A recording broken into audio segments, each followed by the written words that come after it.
এরপরেও বাঁচা খুব মুশকিল। ফেসবুকে ঢুকবেন, আপনার চোখের সামনে চলে আসবে। ইউটিউব স্ক্রল করবেন, চোখের সামনে চলে আসবে। কি করবেন? এই জন্য আজকে একজন বুজুর্গ আলেম, যার পিছনে আমরা জুমার নামাজ পড়েছি, আমাদের দেলোয়ার হোসেন হুজুর আকবর কমপ্লেক্সে, উনি বলছিলেন একজনকে যে স্মার্টফোন থাকলে ভেঙে ফেলতে হবে, তাছাড়া তুমি বাঁচতে পারবে না। একজন প্রশ্ন করেছে চোখের হেফাজত কেমন করে করবো, তিনি বলছেন স্মার্টফোন ভেঙে ফেলতে হবে। এটাও তো পসিবল হচ্ছে না, সবাই তো করতে পারছে না, অনেকের প্রয়োজন আছে। সেক্ষেত্রে ফাত্তাকুল্লাহ মাস্তাতাতুম, তোমরা সাধ্যমতো আল্লাহকে ভয় করতে। যখন অশ্লীলতার মহামারী ছড়িয়ে পড়বে তখন আলেম জালেম সব ধ্বংস। তো এটা ছড়িয়ে পড়ার মূল বিষয়টা হচ্ছে পর্ন। এই পর্ন এবং নীল সভ্যতা, নীল দর্পণের মধ্য দিয়ে সারা ওয়ার্ল্ড ওয়াইড আজকে এটা ছড়িয়ে পড়েছে। মুসলিম কান্ট্রিগুলোতে এগুলো ইউজিং দিন দিন বাড়ছে। সো এটাকে কিভাবে ব্লক করবে? যদি উপর থেকে ব্লক না করে, যদি উপর থেকে ব্লক না করা হয়, তাহলে আপনাকে আপনার সেলফোনে, আপনার পিসিতে, আপনার ল্যাপটপে এমন সফটওয়্যার বা কিছু ইনস্টল করতে হবে যে এগুলো যেন দেখা না যায়। আমরা সবসময় মনে রাখার চেষ্টা করব, অলওয়েজ আমরা একটা কথা মনে রাখার চেষ্টা করব যে আমাদের সম্মানিত পিতা এবং মাতাকে শয়তান তাদের গায়ের কাপড় খুলে ফেলেছিল। এই একটা কথা যদি আমরা মনে রাখতে পারি আজকে, যে আমাদের পিতা এবং মাতার গা থেকে কাপড় খুলে ফেলেছিল শয়তান, আমি সেটা হতে দেব না, বা আমি আদমের সন্তান হয়ে সেই পথে পা বাড়াবো না, আমার পরিবারকে বাড়াতে দেব না, আমার সন্তানকে সে আদর্শে গড়বো না। ইনশাআল্লাহ তাআলা আল্লাহর নুসরা, সাহায্য আপনার সাথে থাকবে। শয়তান এবং তার অনুসারীরা আপনার কোনো ক্ষতি করতে পারবেন ইনশাআল্লাহ তাআলা। আর যখন আপনি দিনী পরিবেশে থাকবেন, নামাজ পড়বেন, কোরআন তেলাওয়াত করবেন, বেশি বেশি আল্লাহ জিকির করবেন, আল্লাহর প্রতি দাওয়াতি কাজ করবেন, হ্যাঁ, দিনী মানুষের সংস্পর্শে থাকবেন। তারপরে আপনি বিয়ে করেছেন, বাসায় স্ত্রী আছে, লজ্জাস্থান হেফাজত করার জায়গা আছে, ঠিক আছে, আপনার পবিত্র জায়গা আছে, এবং আপনি তার সাথে হ্যাপি, আপনার মনের মতো একজন স্ত্রী আপনি পেয়েছেন, তখন কিন্তু দেখবেন এই বিষয়গুলো থেকে আপনি খুব সহজেই বের হয়ে আসতে পারছেন। তো যাই হোক, পর্ন সাইটগুলো থেকে আমাদের বেঁচে থাকা আবশ্যক। আর অল কাইন্ডস অফ ড্রাগস, যত রকম ড্রাগস আছে, এই ড্রাগসগুলো থেকে আমাদেরকে বেঁচে থাকতে হবে। ড্রাগস মানে বোঝাচ্ছি মাদক। এটাও এই পর্নোগ্রাফি, রেপ, সমকামিতা, এগুলোর পিছনে ড্রাগসের একটা বড় ভূমিকা আছে, ঠিক আছে। আর সবাই যার যার ধর্মের প্রতি অনুগত থাকতে হবে। দেখেন, আমি বললাম হিন্দু ধর্মে পর্দার কথা আছে, খ্রিস্টান ধর্মে পর্দার কথা আছে। তারা যে জিসাস ক্রাইস্ট বলে, তারা যে জিসাস ক্রাইস্টের কথা বলে না, ওই যে মারিয়াম আলাইহিস সালামের কোলে দেখায় যে বাচ্চা, ওদের চার্চে দেখেন না, দেখেছেন না ছবিটা? যদিও এই ছবির কোনো ভিত্তি নাই, তারপরেও দেখবেন যে ওখানে মাদার মেরির গায়ে যে পোশাকটা আছে, এটা শালীন পোশাক। খেয়াল করেছেন? তার গায়ে কিন্তু শালীন পোশাক আছে, কিন্তু ওই সভ্যতা কিন্তু এই পোশাক পরছে না, কারণ ওই সভ্যতায় পর্নোগ্রাফি ছড়িয়ে দিচ্ছে। তাহলে ধর্মের সাথে কিন্তু এদের কোনো সম্পর্ক নাই। আদতে এই শ্রেণীর মানুষের সাথে ধর্মের কোনো সম্পর্ক না, তারা মুসলিম না, হিন্দু না, খ্রিস্টান না, বৌদ্ধ, এরা কিছুই নেই। এরা আসলে ওই যে শয়তান, ইউআরি সাওআতিকুম ওয়ারিশা, ওই আয়াতের পরে বললাম ইউবদিহুমা মা উরিয়া আনহুমা সাওআতিহিমা, ওই যে তোমাদের লজ্জাস্থান উন্মুক্ত করে ফেললো, এর সাথে এরা জড়িত, ওই শয়তানের সাথে এরা জড়িত। সবাই আমরা যে যার ধর্ম পালন করি, কোনো সমস্যা নাই, যার যার ধর্মের প্রতি আমরা অনুগত থাকি, ইনশাআল্লাহ দেখবেন সব ধর্মের মূলনীতির মধ্যে মিল আছে। মূলনীতির মধ্যে মিল থাকলে ইনশাআল্লাহ আমরা সাম্যের সমাজ করতে পারবো ইনশাআল্লাহ। আর যত রকম অপসংস্কৃতি আছে এগুলোকে না বলতে হবে, এবং পরকালীন চেতনাকে জাগ্রত করতে হবে যে আল্লাহ পাক আমার প্রত্যেকটা কাজ অবজার্ভ করছেন, নোট করছেন, প্রতিটা কাজের জন্য আমাকে আল্লাহর সামনে জবাবদিহি করতে হবে। এই সেন্স আমাদের থাকলে ইনশাআল্লাহ তাআলা আমরা পাপগুলো থেকে বেঁচে থাকতে পারবো। আর সর্বশেষ কথা হচ্ছে, নবী সাল্লাল্লাহু আলাইহি ওয়াসাল্লাম শেকড়টা উপড়ে ফেলার পরেও কিন্তু কিছু ভবিষ্যৎবাণী করে গেলেন। এই জায়গা থেকে শেষ করছি। নবী সাল্লাল্লাহু আলাইহি ওয়াসাল্লাম সোনালী সমাজ প্রতিষ্ঠা করার পরেও কিন্তু কিছু ভবিষ্যৎবাণী করে গেলেন। এক, আমার উম্মতের মধ্যে সমকামিতা ছড়িয়ে পড়বে। কখন? শেষ জামানায়। আমার উম্মতের মধ্যে মূর্তি পূজাও শুরু হবে, এটাও এসেছে হাদিসে। ততক্ষণ পর্যন্ত কিয়ামত হবে না যতক্ষণ আমার উম্মত মূর্তি পূজা করবে না।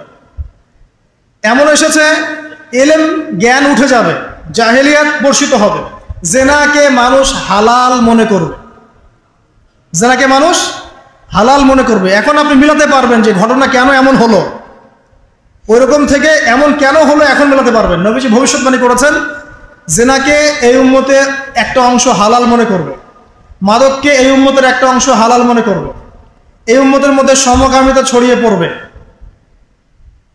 এই উম্মতের মধ্যে অশ্লীলতা বাড়বে কখন? যখন এমন এক শ্রেণীর মেয়ে আত্মপ্রকাশ পাবে, আত্মপ্রকাশ ঘটবে তাদের, যাদেরকে আমি দেখিনি। নবীজি বলছেন লাম আরাহুমা, আমি ওদেরকে দেখি নাই। দুই শ্রেণীকে আমি দেখি নাই, তার মধ্যে এক শ্রেণী হচ্ছে নিসাউন ক্যাসিয়াতুন আরিয়াত, এমন এক শ্রেণীর মহিলা যারা কাপড় পরেও বাইরে নগ্ন হয়ে ঘুরে। মুমিলাত মাইলাত, মানে নিজেও সিডিউস হবে, অন্যকেও সিডিউস করবে। শব্দটা এই আর কি। এই শব্দ 1450 বছর আগে নবীজি বলে গেছে যে দুই শ্রেণীর মানুষকে আমি দেখি নাই। লাম আরাহুমা, আমি দেখিনি মানে ওই যুগে এরকম গেট আপে কোনো মেয়ে চলতো না, সিম্পল, তাই তো? ওই যুগে যদি ওই রকম গেট আপে কেউ চলতো, নবীজিকে বলতেন আমি দেখি নাই? নবীজি বলছেন আমি দেখি নাই। কোন কোন মেয়েদেরকে দেখেন নাই? এক শ্রেণী যারা নিসাউন, মহিলা, ক্যাসিয়াত, কাপড় পরে আছে, আরিয়াত, তারপরেও নগ্ন। ব্যাখ্যা করতে হবে। তার মানে কাপড় পরেও নগ্ন শ্রেণীর মেয়েরা নবীর যুগে ছিল না, সিম্পল। এটা কোন যুগে দেখা যায়? এখন দেখা যায়, এই লাস্ট 100-150 বছরে দেখা যায়। 100-150 বছর আগেও দেখতে পারবেন না। আপনি 100 বছর আগে ঘেটে দেখেন, পারবেন না দেখতে। এই যে ব্রিটিশ পিরিয়ডও দেখেন, ব্রিটেনরা যখন শাসন করেছে না সারা ওয়ার্ল্ডে, তখনও আমাদের নানি দাদির দাদি ওদের গেট আপ দেখেন, তাদের গেট আপ কি এরকম ছিল? ছিল না। তারা কিন্তু বলে নাই 1000 বছর থেকে আমরা পড়ছি, এগুলো বলেছিল? আচ্ছা, তো নবীজি বলছেন মুমিলাত মাইলাত, এরা নিজেরা আকৃষ্ট হয় এবং আকৃষ্ট করে। আপনি কি জানেন সিডিউসের অর্থ কি? এটা সম্পূর্ণ অপপ্রয়োগ হয়েছে। অনলাইনের যুগ, মানুষ মানে হুজুকে মাতাল।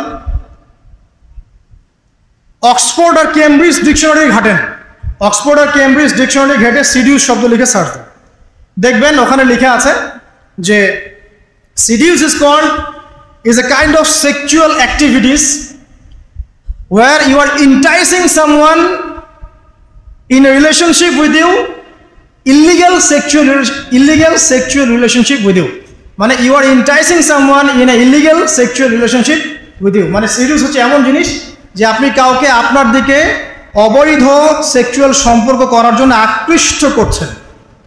তাহলে আকৃষ্ট যে করে সে অপরাধী না যাকে করা হচ্ছে সে অপরাধী? খুঁজেন, গুগলে গিয়ে সার্চ দেন, seduces is a kind of sexual activities যেখানে আপনি you are enticing someone in a illegal sexual relationship with you, যার আপনার থেকে কম এক্সপিরিয়েন্স আছে। পড়ে দেখেন, কেমব্রিজের মধ্যে লেখা আছে যে এমন একজনকে আপনি আপনার দিকে সেক্সুয়ালি প্রলুব্ধ করছেন, ইন্টাইস করছেন, যার আপনার বিষয় সম্পর্কে জ্ঞান কম, আপনার সাথে সেক্সুয়াল বিষয় সম্পর্কে তার জ্ঞান কম, আপনার জ্ঞান বেশি। আপনি তাকে প্রলুব্ধ করছেন আপনার দিকে সেক্সুয়ালি অবৈধ সম্পর্ক করার জন্য। এটাই হচ্ছে মুমিলাত মাইলাত। হাদিসের শব্দের সাথে মিল আছে? মিল আছে। তো এখানে যে আকৃষ্ট করছে সে অপরাধী না যে আকৃষ্ট হচ্ছে সে অপরাধী? তাহলে নিঃসন্দেহে যে আকৃষ্ট করছে সে অপরাধী। আর তার অপরাধের কারণটা এখানে কি? তার পোশাক এবং তার দেহের প্রদর্শনী নয়, নাকি অন্য কিছু? নিঃসন্দেহে এটা। এবং এটা ভালো পোশাক পরেও মানুষ অন্য কাউকে আকৃষ্ট করতে পারে। ভালো পোশাক পরে আছেন কিন্তু কথার মাধ্যমে আকৃষ্ট করতে পারেন, ফোনে কলসের মাধ্যমে আকৃষ্ট করতে পারেন, ডেটিংয়ের মাধ্যমে আকৃষ্ট করতে পারেন, অন্যভাবেও করতে পারেন। এখানে শুধু পোশাকটাই মূল ইস্যু নয়, এখানে আরও অনেক ব্যাপার আছে। একই সাথে আমরা যে নীল সংস্কৃতির কথা বললাম, এগুলো যখন প্রত্যেকে ঘরে ঘরে দেখছে তখন সবাইকে ভিতর থেকে পশু হয়ে যায়নি? তখন তো খুব সহজেই একটা মানুষ প্রলুব্ধ হবে এবং তখন ধর্ষণ বাড়বে, জেনা বাড়বে, পরকীয়া বাড়বে এবং এই পরিসংখ্যানগুলো বাড়তে থাকবে। এখানে সলিউশন কে দিবে?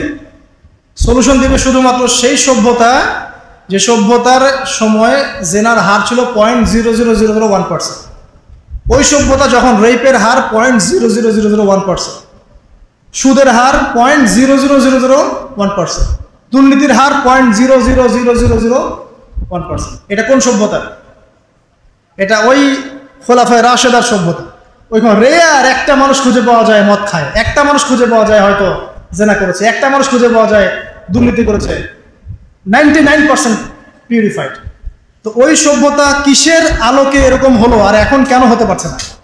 এটা প্রশ্ন না, এটা বড় কোশ্চেন। তাহলে এখন আমরা আসি সমাধান কিভাবে করতে পারি, মানে কি কি কাজ করলে আমরা আসলে ওই জায়গায় যাওয়ার, আল্লাহ যদি চান কবুল করেন আমরা ওই জায়গায় যেতে পারবো ইনশাআল্লাহ আযজা ওয়া জাল। তার জন্য আমি কিছু পয়েন্টস ফাইন্ড আউট করেছি, যারা জ্ঞানী আছেন তারা আরো অনেক পয়েন্টস ফাইন্ড আউট করতে পারবে, এটা আমার ক্ষুদ্র জ্ঞানের প্রচেষ্টা। ওয়া মা তাওফীকি ইল্লা বিল্লাহ। প্রথম যেটা সেটা হলো, দেখুন যে প্রথমে আমাদের জ্ঞানের স্বল্পতা আছে। যদি আমরা সবাই ইসলামের সঠিক জ্ঞানটা অর্জন করতে পারতাম এবং পরকালীন চেতনা থাকতো, তাহলে কিন্তু কোনো মানুষের পক্ষে না অশ্লীল হয়ে চলা সম্ভব, না অশ্লীলতার খপ্পরে পড়া সম্ভব। এটা প্রথম কথা। দ্বিতীয় কথা হচ্ছে,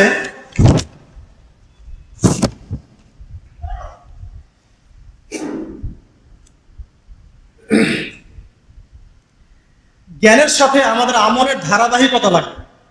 আমরা যখন আমল করি অনেক সময় ধারাবাহিকতা নষ্ট হয়ে যায়।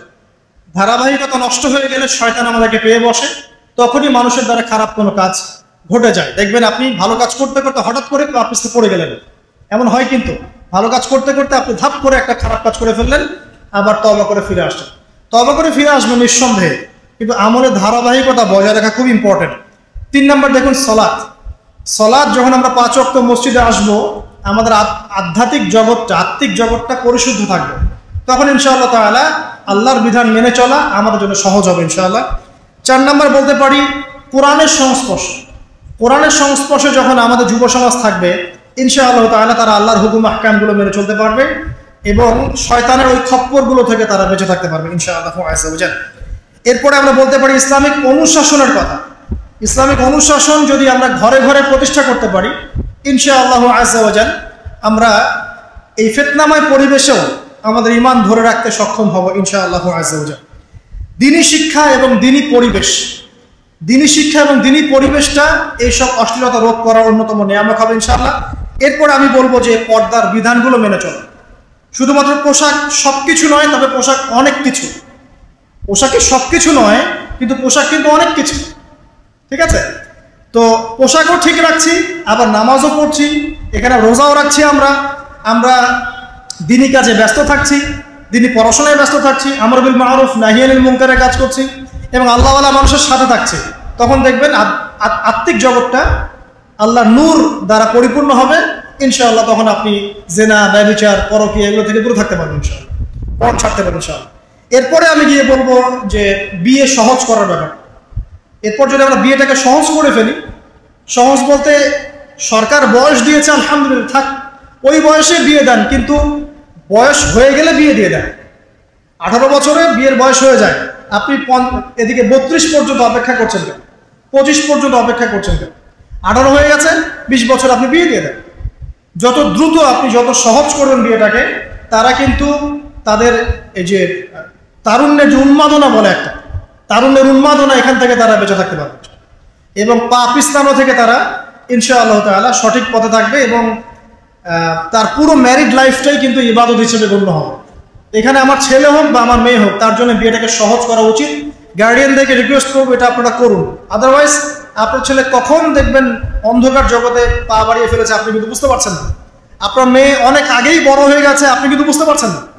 এর মধ্যে সে অনেক ঘটনা ঘটিয়েও ফেলেছে, হয়তো আপনি জানেন না। এই কারণে বৈধ পথে ছেলে মেয়েদেরকে একটা ইসলামিক অনুশাসনপূর্ণ জীবন দিন, ইনশাআল্লাহ সুখী হবে ইনশাআল্লাহ। বিয়ের ক্ষেত্রে মোহরটাকে রিজনেবল করেন, এত উচ্চ মোহর দেওয়ার দরকার নেই যে ওটা পরিশোধ করার কোনো সামর্থ্য নেই। আর আমি বলবো যে এটার জন্য আপনাকে খুব বড় কোনো বিজনেস করতে হবে, বড় কোনো জব করতে হবে জরুরি না। হালাল কোনো রিজিকের ব্যবস্থা হলেই আপনি বিয়ে করতে পারেন। আল্লাহ পাক বলেছেন যে বিয়ের পরে আল্লাহ নিজেই রিজিকের দরজা খুলে দেবে ইনশাআল্লাহ। তো এখানে ঘাবড়ানোর কিচ্ছু নাই। ওই যে বললাম তাকদির লেখা হয়ে গেছে, আপনার তাকদিরে যতটুকু রিজিক আছে এটার একটা দানা পৃথিবীতে রেখে আপনি মরবেন না ইনশাআল্লাহ। আর আপনার রিজিক যতটুকু আছে, অবৈধ পথে গিয়ে যদি আপনি 1000 কোটি টাকাও কামাই করেন, এর বেশি রিজিক আপনি পাবেন।